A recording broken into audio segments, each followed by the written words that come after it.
Okay, so at the top of that page, the notes you have there, I just told you 1890s Japan, the industry is soaring. They're making lots of products. Think back to England for a second. Remember we said there were two resources that helped England start the Industrial Revolution. Anybody remember what they were? Want to give us one? I said give us one. Coal, the other one is iron. You need coal and iron to make the Industrial Revolution work. Japan doesn't have a lot of that stuff there. Japan is a chain of islands. There's not a lot of ruined areas. They don't have a lot of space. Most of the people live on the coast. So you're not going to have a lot of those deposits of coal and iron. So when you run out, you have to go looking for it. That's what the Europeans did. Where did the Europeans go looking for more coal and iron? Africa, China, the Middle East. So what do the Japanese do? They do the same thing or else. They do the same thing. We're on the next paper, buddy. So, why don't you do us a favor? Why don't you read that first paragraph, the first sentence up there? Right under Japan industrialized. Lack of raw materials needed for industrial revolution became the essential mode in the industry of military production. I think it's pretty clear what they did. They needed raw materials, so they went looking for them. So the problem is they can't go looking for them in Africa because it's too far for them and the Europeans are already there. So they have to look a little closer to home. As you look on your map there, you can see that the darkened areas that they took over parts of Korea. Okay, so that's the first stop they go after. And then there's the next one. In 1894, they go into China and they fight the Sino-Japanese War, which Japan won very easily. And they gained Taiwan and other parts of China. As you can see from this map, we'll point this out to you. Maybe Anthony, would you, just for a second so people can see the color. You see Japan over here? Yeah. They first go to Korea, and then they go into China. And when they attack China, they take pretty much this part up here, right now called Manchuria. As you can see, they'll eventually work their way south, right? This is later on in history. They'll do this more towards World War II. But for them now, they just simply jump across, take all this, and they conquer all of this. Make sense? Taiwan is an island off the coast here. That's why today when you, what was it? Yeah, I'm trying to think, you guys probably wouldn't know anyone from there. But if you wouldn't pay attention to the Olympics, I don't think. When you see Taiwan today, when Taiwan competes in the Olympics, they don't compete under the name of Taiwan. They compete under the name of Chinese Taipei.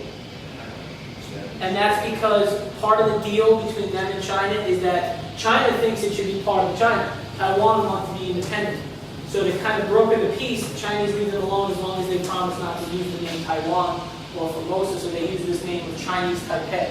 So during the Olympics, they compete under a different name. And then when the Olympics are over, they go back to calling themselves Taiwan. It's a really weird political situation, but it goes back to this event. Okay, it's kind of like with Hong Kong and England and China, we talked about with rush hour. Okay? So after they do this, look down at your next paragraph where it says the Russo-Japanese War. So naturally, after taking this, they go further north and they go into Russia in 1905, right?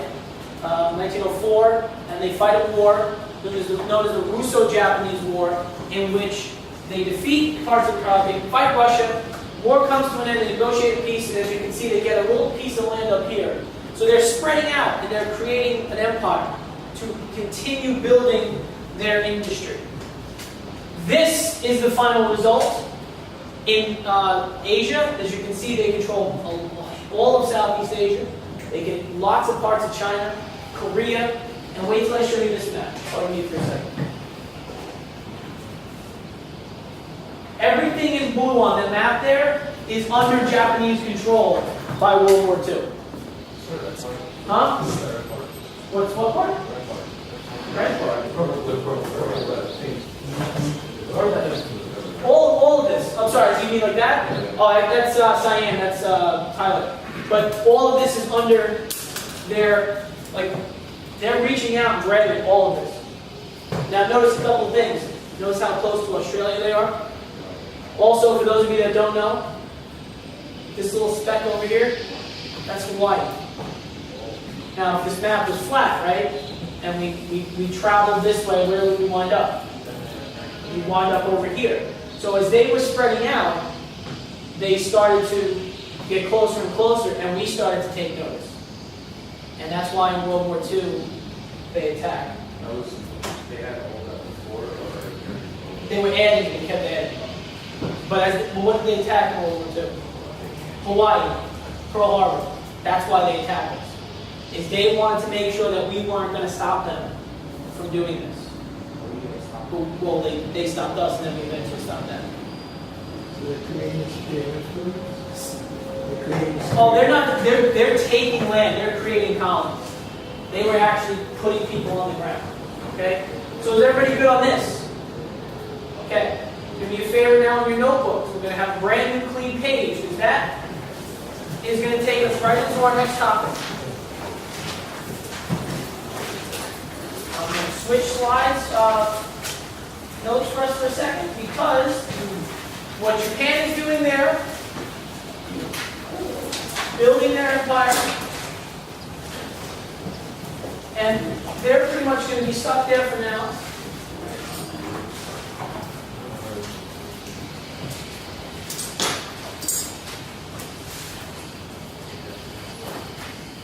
And that's going to take us right into our next chapter, which we've all been waiting for. World War I. Is that yours?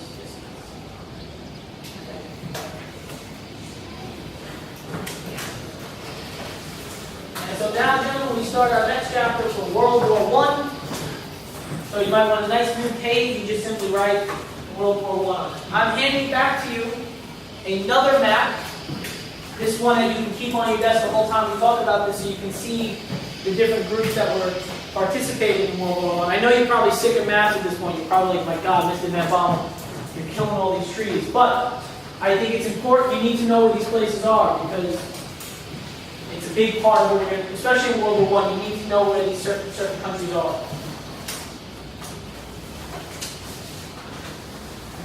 Three, four, five.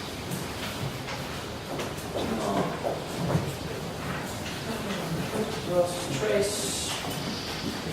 Yeah. But all of one is something going on. You can do that, but what With who? No, because I think these aren't countries, these are individuals. So, you know, we go after the individual. If it leads to a country that might be friendly to them, we do what we have to do. But right now, it looks like it's just a few isolated people. Like these two guys seem to be an isolated group of people with some major issues. All right, so here's World War I. Just look at the map for a second I gave you. Again, the map was a little darker than I'd like it to be, so I made sure I tried to point a couple of things out. Anthony, if you want to put the light on so you can see this. First off, on your map, I circled Great Britain for you so you can see where that is. I drew a line pointing to France, so you know where France is. Any place with a little X in it, that is a neutral nation during the war. That means they didn't fight on either side, they just were there. And then in the middle of the map, there's a couple of places that are fairly shaded. You can kind of make out their names. So I just want to use this map to point out Germany. See if you can find Germany on your map. Obviously, it's kind of in the middle there, so it was hard for me to write in, but I think you should be able to see where it is. Right below Germany, you have Austria-Hungary. Okay? And then, of course, you have Italy. All right? And then that big dark area up to the right, behind the key, that entire glob of land is what we would call Russia. Make sense? Okay, so now that we've looked at the map, you should be able to keep it in front of you so you can see what we're talking about. Let's talk about the causes of World War I. The reason I finished on that note about Japan building an empire is because the first cause of World War I, is imperialism. And as you probably know, yes, you should write this. Yeah. And of course, the first cause of World War I is imperialism. Imperialism meaning what? Eric? Yeah, you take over land, you conquer it. So if everyone's grabbing land and everyone's conquering land, eventually, countries are going to start competing for the same pieces of land. And as we just finished, Japan is going to do the same thing. So you've got European countries in Africa. You've got the Japanese building up an empire in the Pacific. There's going to be some tension. There's going to be some fighting. Okay? And so this competition will eventually lead to major conflict amongst the European powers. I think that's pretty clear. Is anyone confused by that? I mean, imagine if we were members of Room 18, this was our country, and we wanted to control the third floor.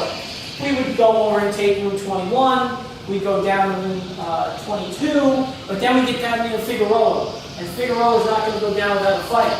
We want to extend his control over the third floor. You guys know Mr. Figueroa yet? Because he's big and he's strong, he's scared, right?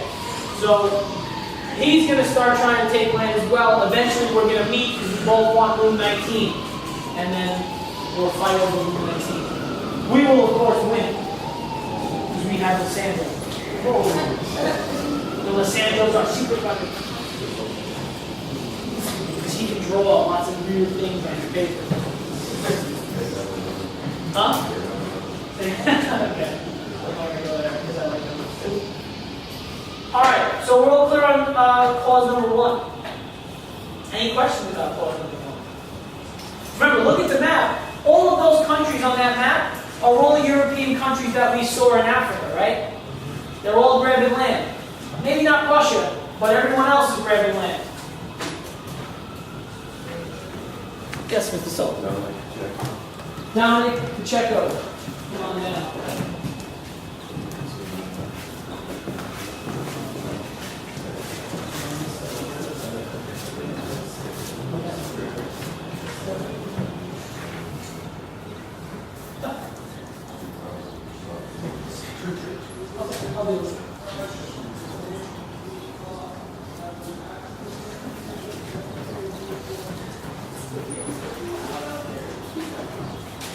Okay, so that's the first clause of World War I. Yeah.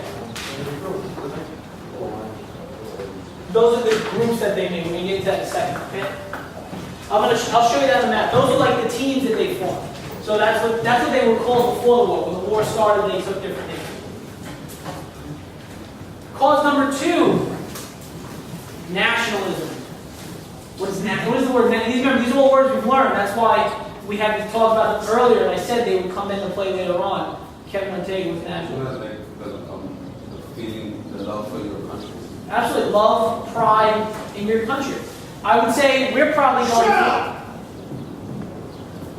going through a nice little period of nationalism as well, with the recent events of Boston. Everyone's got the flags out, right? If you're watching the Bruins game the other night, everyone was singing. The Yankees put on sweet. I mean, think about that. Yankee Stadium put up the Boston Red Sox logo, and then we played a Boston Red Sox song in our stadium. Right? A little creepy, but we did that to show the people in Boston that we're with them. Normally, we would never do that because the Boston Red Sox are our number 1 rival. But in this moment, in this recent times, we're going through a big period of nationalism. We saw the same thing after 9/11. I know somebody made a joke during the 9/11 during the World Series because we played Arizona, and all the Boston fans were supporting the Yankees because of what happened on 9/11. And the joke was that that's why we lost, was because the Red Sox were supporting us. Right? That's why we lost the World Series. We got their curse on us in 2001. But I think you've lived through some experiences of nationalism, so you can kind of understand where that came from, or where that comes from. So I tried to make it as simple as possible to kind of explain this, but here we go. Yeah, bro. So it's like one country come out, another country they go like. Say again? Like one country come out, another country like. Oh, no. Nationalism is pride in your own country. So I'm saying, like, we right now are going through nationalism because we feel sorry for another part of our country, right? So everyone's kind of supporting Boston. The president spoke yesterday in Boston. And remember, President Obama is a Chicago White Sox fan. And he made a comment yesterday that when the Red Sox eventually win another championship, like, we will cheer for them. So again, he was making the point that no matter we are all the same people, we're the same country. So we feel for you, we're with you. and even our sports allegiances, which are very, very strong sometimes, will allow us to root for you because of what happened. So nationalism. France and Germany hate each other. They love themselves, but they hate each other. Why do they hate each other? That's what the line, what it says there. Germany, who beat France in the Franco-Prussian War, Germany walks around thinking, or showing everyone, we're awesome. Because we beat you in the war, and we're a major power now. France, of course, on the other hand, wants to show everyone that that was a fluke. France doesn't want everyone to think that they are soft, as you guys have said, that they are weak. They want to show everyone what happened with Germany was a complete fluke. It shouldn't have happened. We're going to make sure we prove that wrong. Good? Also, you got to remember, France and Germany share a border. That red area there are two provinces known as Alsace and Lorraine. Remember them? I mentioned them. We said that. The what? Old iron. Yeah. No. Yes, the French. When the Germans beat the French in the Franco-Prussian War, Germany got control of those two areas because they did have areas of coal and iron, and Germany then used it to make themselves stronger. So look at how close they are. That's the only thing that separates them. And if they don't like each other, it's inevitable. What's going to happen at some point? They're going to fight. They're right next to each other, and they both are really kind of at each other's throats. Now this one's going to get a little confusing, but I got to explain it. So what I would like you to do is let me talk about it first, and then I'll give you the opportunity to copy because I just want to make sure it's clear. Nationalism is going on with France and Germany. It's also going on in Eastern Europe. Eastern Europe, it's a little different though. In Eastern Europe, there is a movement. There is a movement to unite people, to bring people together. That movement is called Pan-Slavism. Okay, you understand that word? I know it sounds funny. Pan-Slavism. It's a movement to unite all people who are considered Slavic. I'm going to explain that in a second. I'm going to show you a map to show you where these people are. You understand? Now, in history, you will actually see the word pan something again. You'll see it later on in African history known as Pan-Africanism. So what do you think they're trying to do with Pan-Africanism? They're trying to unite Africa. That's kind of what Africa's sort of going through that today. They're trying to bring the countries together to try to form some sort of union to make them strong, because as we know, they're not doing very well. So does everybody understand the phrase Pan-Slavism? Yes. Okay. That movement was led by Russia. We're good by that. Let me just show you a map, and then we'll come back and we can start copying that down.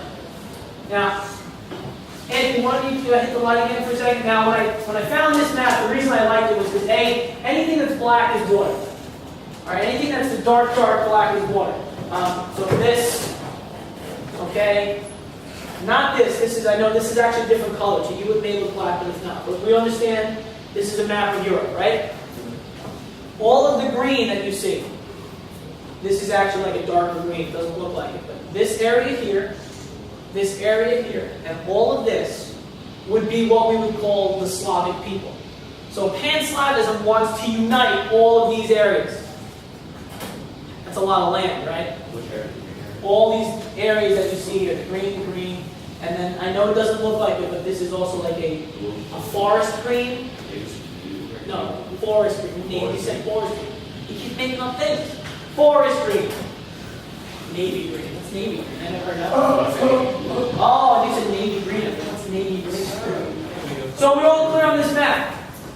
They want to unite all the people that live in those areas. That's a lot of land. Do you think their neighbors are going to like that? No. Okay. So now you can start. I know that's like a brand new word that we haven't heard of yet, and I just wanted to make sure you understood it before we started to talk about it. So Pan-Slavism is slowly showing up in Eastern Europe. But they're not the only people in Eastern Europe that want to unite and come together.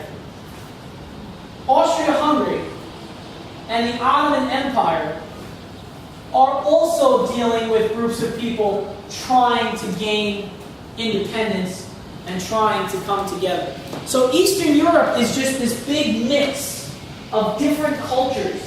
In Eastern Europe, you have Muslims, you have Christians, you have countries like Albania, which has Christian Albanians and Muslim Albanians.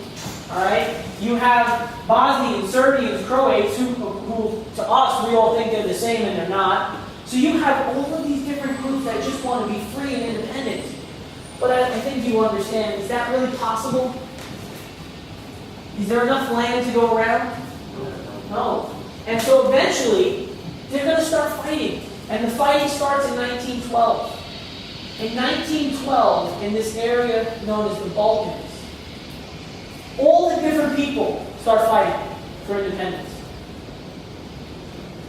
And they fight the Ottoman Empire for their independence. And I have maps.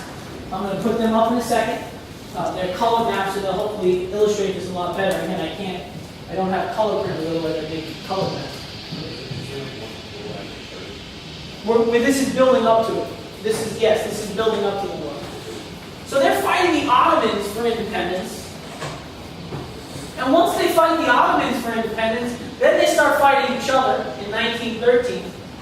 By 1914, Europe has a very interesting nickname. Eastern Europe has a very interesting nickname. Maybe you've heard it before. Maybe you heard it in grammar school. Eastern Europe is known as the powder keg of Europe. Has anyone heard that phrase before? Absolutely, it does. The powder keg meaning gunpowder. And yes, gunpowder is explosive. So the Eastern Europe is known as the powder keg because what they're saying is at any moment, one little spark will make a huge explosion. And in this case, explosion is an analogy for war. Okay? So I'm going to show you the map in a couple of seconds once everyone kind of gets going. And then I think the map will hopefully help you to understand a little bit more of what I was just saying.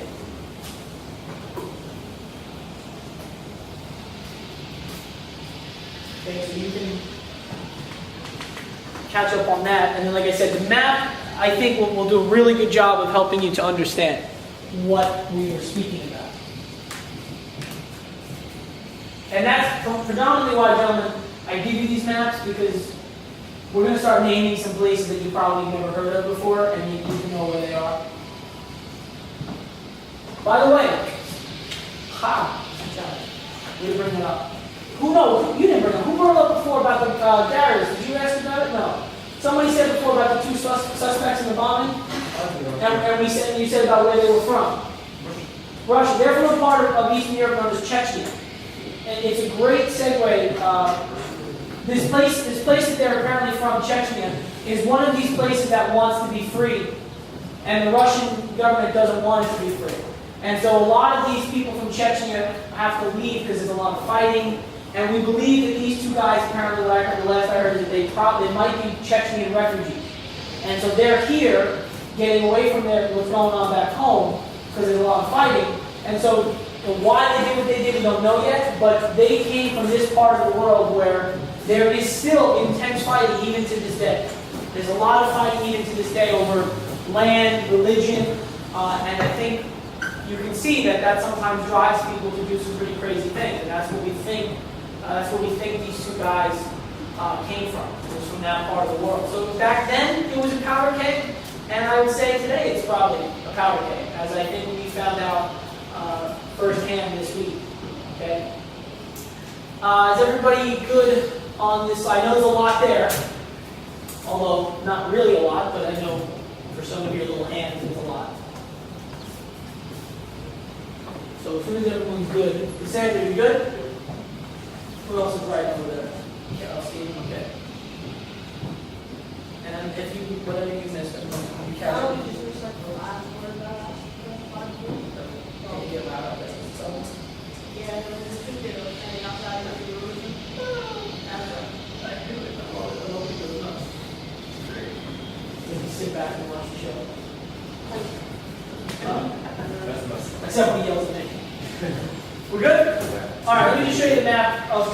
This is the Austrian-Hungarian Empire, and this map is great because it has colors and it shows you all the different groups that were living in Austria-Hungary. So let's start doing a little rough counting. All right, we got 1, 2, 3, 4, 5, 6, 7, 8. Not named, but let's count anyway. 9.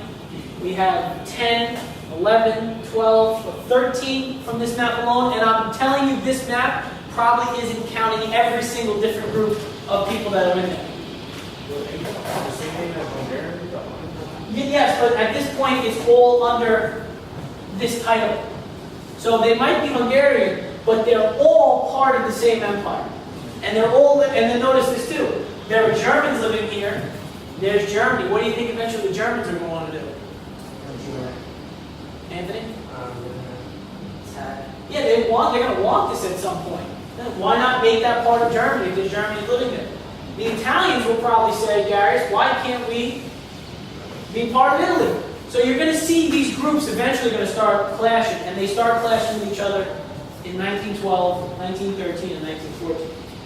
That place where it says Sir Oceania, that's where Ferdinand died. Let me show you that map in a second. So we understand this situation. So this part of the world, a lot of people are having nationalistic feelings and want to be free and independent. Not everyone's going to get it. Oh. Okay, this is the map. So, this is a bigger map of Europe. I want to show you this for a second. You see where the blue circle is? That whole area is what we call the powder keg. And Anthony jumped the gun a little bit. He brought up this thing about, many of you know about Franz Ferdinand, Darius, the assassination of Franz Ferdinand. The assassination of Franz Ferdinand takes place right where this arrow is, which, as you can see, is inside the circle. So that spark that sets off the powder keg happens right there. But notice its location. It's also close to Austria-Hungary. You have Germany right there. You got Italy right here. So this is going to explode, and it's going to slowly affect the rest of Europe. But for now, we have to talk about one other cause of World War I. This is the big one. They're all big, but this I think logically makes sense. They don't like each other. When you don't like each other, fights happen. Well, the scary thing is when fights happen is when weapons are involved. And all of the European countries at this point in history have weapons because they've all been building up their armies. That is known as militarism. Militarism is the glorification of war, and what we call the arms race. No, Sandra, does not mean that your arms are racing each other. I know. Arms race means racing your opponent to build up weapons, to build up arms. So as each nation wanted to protect their colonies and themselves, they built up their armed forces. Britain and Germany had the largest navies in Europe. So if you find out your enemy has a bigger navy than you, what do you do to your navy? You make it bigger and better. You make the guns bigger on the boats. You make the bombs bigger. Alright? And it becomes a competition. And you know how that guys go. You guys compete all the time. I see you in gym. Some of you guys down there think it's an NBA tryout. Right? I see the crossover move, the double dribbles, the walks. You're lucky there's no refs down there sometimes. The body checks that some of you guys throw into each other, and there's no ref there to call a foul. You guys get so competitive. Meanwhile, it's a 10-minute basketball game in gym class. But you know how competitive people can get. And the European countries got very competitive with each other. Very, very competitive with each other. And when the militaries are large, and the militaries are important, military leaders become very important as well. And pretty soon, whoa, as I almost fall over, break my nose there, sorry.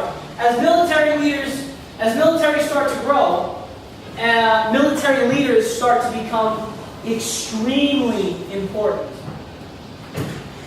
Like, for example, when you have a history question, you go to your history teacher, right? You wouldn't go to Mr. Gaynor about history. He's a math guy. You come to me for the answer. And if you don't come to me for the answer, then good luck to you.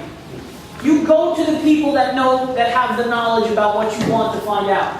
So if your military is strong, and your military is built up, and your military is building up, and you're a king or an emperor, you go to the military guy and say, General Melendez, what do I have to do to make my navy better than England's?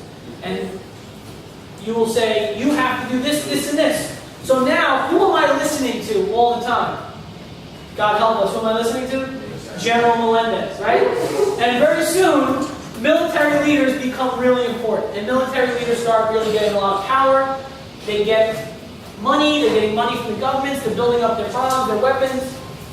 Everybody's got weapons, everyone's tense, everyone's ready to fight. All we need is one little thing to set everyone off. And that's what we're going to talk about tomorrow. Monday. On Monday, we'll talk about the assassination of Franz Ferdinand. Because all of these things come together to lead us into World War I. Or at the time, it wasn't called World War I. At the time, it was called the Great War. One leader was off of von Stolfheim. Who? Who? It's a German guy. Von Stolfheim? You know about the Schifflin plan? Yes. Yeah. Really? Oh, because you had it for your project? And the plan 17. Ah, very good. The Schifflin plan. Yes, that was the German general. He was told to come up with a plan on how to invade France to invade France quickly and defeat them quickly. And Alfred von Schifflin came up with this plan to do that, which, as you both had it? I had. You had what you? Okay, what did you do? I had the exhibit to talk about World War I in general. So you saw it from his project. What did the Schifflin plan? Who did Schifflin say they had to invade first to get to France? France. No way. Belgium. Say it again. They had to invade Belgium, and that's an important point because that eventually draws in who? Man. So I don't have to read yours. You have it then. That's absolutely correct. By invading Belgium, England has to get involved. Good job on the research. I'm sorry, say it again, Didn't they all be on the front? They had all those. Very good. And so when they do invade Belgium, that's why Great Britain says, you can't do that. That helps lead to the war. So gentlemen, on Monday we'll take a look at that assassination. All right? But for now, we're finished. If you take a look at your map again, I am going to give you homework tonight. And I will present that to you. Up.